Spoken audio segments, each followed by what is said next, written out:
আসসালামু আলাইকুম। Learn with মারুফ থেকে আপনাদেরকে স্বাগত জানাচ্ছি। আবার গত ভিডিওতে আপনাদেরকে বলেছিলাম যে কিভাবে আমরা MO200 মাইক্রোসফট এক্সেল অ্যাসোসিয়েট এর জন্য আমরা প্রিপারেশন নেব। আজকে আমরা সিলেবাস নিয়ে একটু আলোচনা করব। আপনারা যদি আমাদের সিলেবাসটা একটু দেখেন, মানে MO200 এর সিলেবাসটা যদি একটু দেখেন, আসুন আমরা সিলেবাসটা একটু চেক করি।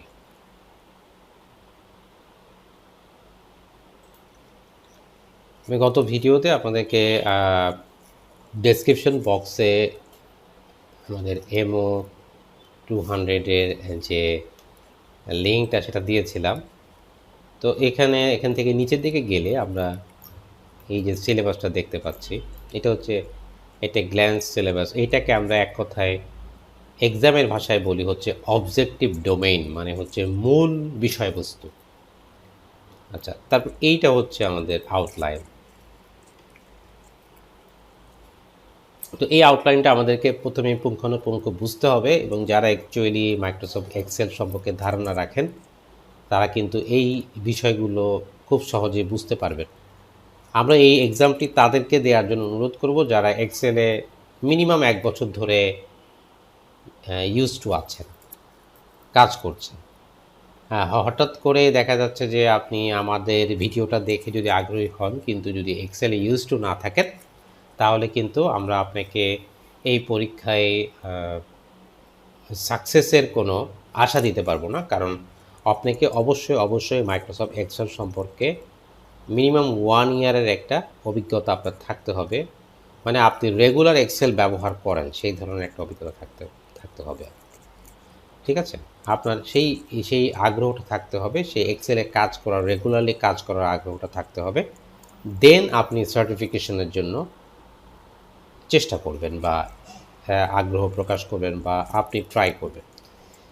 The bullets that appear below each of the skill measured are intended to illustrate how we are accessing the skill.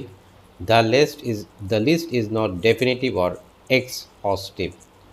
In most cases, exams do not cover preview features, and some features will only be added to an exam when they are general availability. তো এখানে কিছু বিষয় উল্লেখ করছে, যে বিষয়গুলো বোঝার আগে আমাদেরকে সিলেবাসটা বুঝে নিতে হবে। তো প্রথমেই যেটা আমরা দেখতেছি এটা হচ্ছে আমাদের ম্যানেজ ওয়ার্কশিট এবং ওয়ার্কবুক।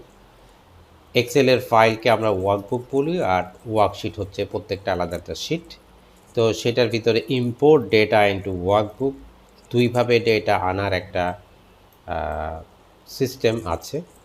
সেই সিস্টেমগুলো কীভাবে করতে হবে সেটা দেওয়া আছে। তারপর হচ্ছে ওয়ার্কবুককে কীভাবে নেভিগেট করবেন আপনি।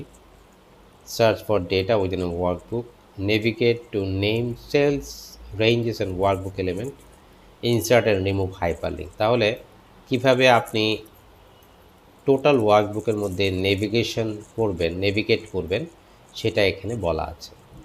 এরপরে ফরম্যাট ওয়ার্কশিট অ্যান্ড ওয়ার্কবুক, এর ভিতরে অন্তর্গত হচ্ছে header footer, row height, column width এবং পেজ সেটআপের বিষয়টা। এছাড়া কাস্টমাইজ অপশন অ্যান্ড ভিউজ। এক্সেলের মধ্যে যথেষ্ট যারা এক্সেলের মধ্যে কাজ করেন তারা অনেক সময় জানেন না যে এক্সেলের ভিতরে কয় ধরনের ভিউ আছে। এই কাজটা হয়তো অনেকে জানেন যে রো কলাম ফ্রিজ করা, এবং সাথে সাথে ডিফারেন্ট ভিউতে কীভাবে সুইচ করব, ফর্মুলাগুলোকে কীভাবে ডিসপ্লে করব। ওয়ার্কবুক প্রপার্টিজের কথা অনেকে জানেন না, এবং কুইক অ্যাক্সেস টুলবার জিনিসটা কিন্তু কাস্টমাইজ করা যাবে সেটাও কিন্তু আমরা অনেকে জানি না, কিন্তু সবগুলো আপনারা শিখতে পারবেন এই আমাদের কোর্সের সিলেবাসের মধ্যে কিন্তু এগুলো আছে। এছাড়া প্রিন্ট এরিয়াকে সেট করা, বিভিন্ন ওয়ার্কবুককে বিভিন্ন ফরম্যাটে সেট করা, প্রিন্ট সেটিংগুলো করা ইত্যাদি। Data sense and range, manipulate data in a worksheet. আমরা অলরেডি সেকেন্ড অবজেক্টিভ ডোমেনে চলে আসছি। এই অবজেক্টিভ ডোমেন থেকে 20 থেকে 25%, মানে বলা যায় অনেকটা প্রশ্ন এখান থেকে কাভার হবে। অটোফিল, রো কলামকে ইনসার্ট করা, ডিলিট করা, পেস্ট স্পেশাল, তারপরে হচ্ছে সেল ফরম্যাটিং, যেমন ধরেন নাম্বার ফরম্যাটিং আছে, ফরম্যাট পেইন্টারের ব্যবহার, cell alignment, orientation, merge unmerge, cell স্টাইলকে অ্যাড করা, সেল স্টাইলকে রিমুভ করা, এই জিনিসগুলো এখানে আছে। নেম রেঞ্জকে ডিফাইন করা এবং টেবিলকে নাম দেয়া, সাথে সাথে স্পার্ক লাইনের কাজ, কন্ডিশনাল ফরম্যাটিং অ্যাড করা, রিমুভ করা। তাহলে এখানে শেষ। তাহলে আমাদের কিন্তু দেখতে সিলেবাসটাকে খুবই কম মনে হলেও আমাদের কিন্তু এখানে যথেষ্ট পরিমাণ কন্টেন্ট দেখা যাচ্ছে। এবার table and table data, Excel table range কীভাবে করতে হবে, table style, convert table to range, table স্টাইলের অপশনগুলো, রো কলাম টেবিলের মধ্যে কীভাবে অ্যাড করতে হবে, এবং টোটাল রো কীভাবে অ্যাক্টিভ করতে হবে, কীভাবে টেবিলের মধ্যে ফিল্টার সর্ট করতে হবে, এই বিষয়গুলো।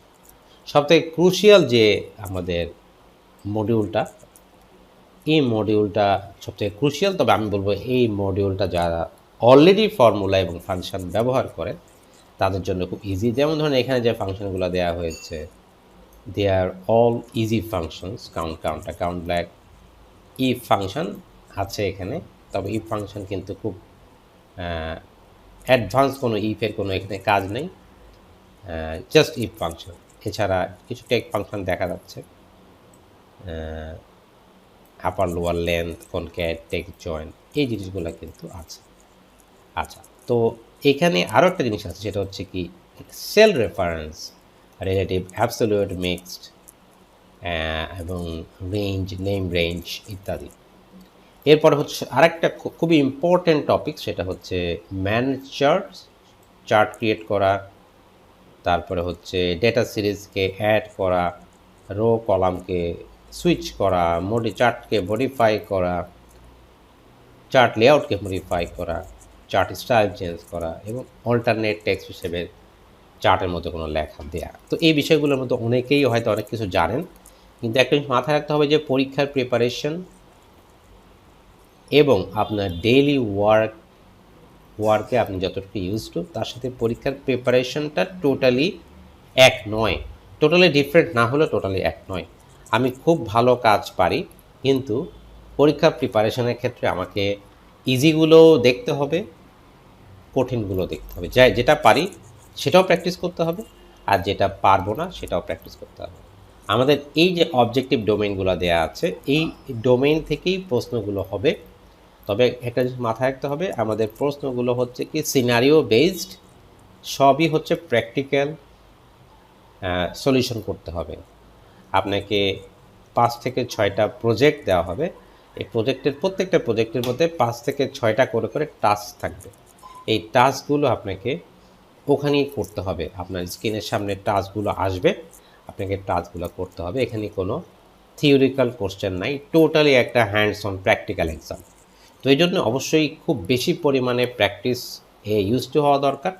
আমাদের যে মাস্টারিং এক্সেল কোর্সটি আছে, সেই এক্সেল কোর্সে আমরা টোটাল এই সমস্ত বিষয়গুলো কিন্তু পুরোপুরি কাভার করে দিই। তবে আমাদের কোর্সটি করলেই যে আপনি পরীক্ষার প্রিপারেশন নিতে পারবেন সেটা বলছি না। পরীক্ষার প্রিপারেশনটা আমরা আপনাদেরকে এখানে ইউটিউবে একটা গাইডলাইন দিচ্ছি, এই গাইডলাইন ফলো করলে কিন্তু আপনারা পরীক্ষার প্রিপারেশন নিতে পারবেন। তবে এখানে আবার শুরুতে যে 2টা কথা বলছিলাম, আবারও সেটা বলছি, সেটা হচ্ছে অবশ্যই এক্সেলে আপনি 1 বছর ধরে ইউজ টু আছেন, এক্সেলের বেসিক ফাংশনালিটিগুলো জানেন, ফর্মুলাগুলো জানেন, দেন আপনি এক্সেলের সার্টিফিকেশন নিতে চাচ্ছেন, এই প্রসেসটা হইতে হবে। এবং দ্বিতীয় কথা হচ্ছে যে আপনি যখন ইন্টেনশন নেবেন, either you are beginner, you are advance user, আপনাকে অবশ্যই আমাদের অর্থাৎ মাইক্রোসফট বা সার্টিপোর্ট যারা পরীক্ষাটা নেবে তাদের ইনস্ট্রাকশনে আপনাকে প্রিপারেশন নিতে হবে, ঠিক আছে?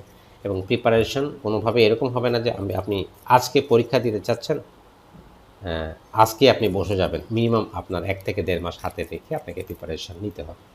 তো আশা করি আপনারা ওভারঅল সব কিছু বুঝতে পেরেছেন।